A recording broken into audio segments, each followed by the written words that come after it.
Yma ar argau Tryweryn da ni fan hyn wrth gwrs, a da ni gyd yn gyfarwydd â hanes Tryweryn. Ond o gynna i awydd sgwennu am ardal arall, ardal lle o na fygythiad boddi Cwm. Cwm Gwyndraeth Fach 1963 i lawr yn Sir Gafyrddin.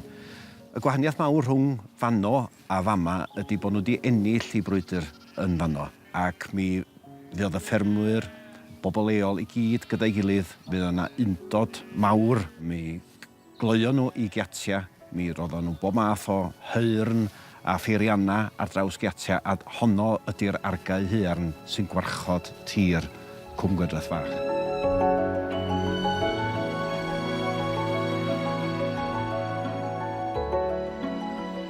Yn y nofel, da ni'n cyfeirio at nifer o ffermydd yn ardal Llangyndeuyrn, ond mae yna ffarm ddychmygol yn eu canol nhw, Dol Ffynnon, a hanes teulu Dol Ffynnon sydd gennym ni yn y nofel, I rhan nhw yn y protestio, I rhan nhw yn yr ymgyrch o'r dechrau i'r diwedd.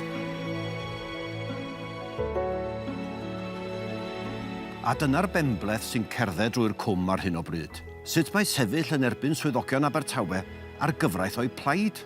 Os bydd y swyddogion hyn yn cael mynediad i'n tir ni ac yn cael gwneud I gwaith, roedd Jack Coed y Cadno wedi dweud neithiwr, yna dyna'i diwedd I. Bydd hi'n dryweryn ma. Dyna'r camgymeriad nelon nhw lan fanno.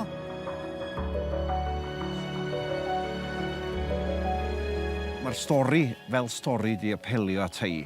Oedd o'n gyfle hefyd I ddod â dipyn o gefndir yr ardal a'r sir. Mae Merched Beca yma, mae Gwen Llian yma hefyd. Da ni'n rhoi gwael, dwi'n meddwl, am wybod yn straeon. A dwi'n gobeithio y bydd y stori yma, hanes pobl Cwm Gwyndraeth Fach, yr un mor bwysig yn y dyfodol a Tryweryn. Achos mae gennym ni achos dathlu yn fanna, ac mae'n hyfryd gweld cofeb yn dathlu llwyddiant yr ardalwyr yn y pentre heddiw yma. Mae'r amlen fawr lwyd ar fwrdd y gegin amser paned ganol y bore. Ar i'w hyneb hi mae'r geiriau pwysig, On Her Majesty's Service. Mae wedi hagor a chyllell yn ofalus gan mam, a bellach mae'r llythyr swyddogol wedi ddarllen a'i ail ddarllen gan bob un ohonom. Mae'r nofel mae wedi anelu ar gyfer plant 11 oed at bobl ifanc 13, 14 oed. Ac, wel, dwi'n teimlo i'n frant fawr bod y nofel gyntaf wedi cyrraedd yr rhestr yn Sefydl yr Eleni. A dwi'n gobeithio, wrth yn ddarllen y nofel yma, y cael nhw ysbrydoli gan stori Cwm Gwyndraeth Fach yn union fel ges I yn ysbrydoli gan hynny.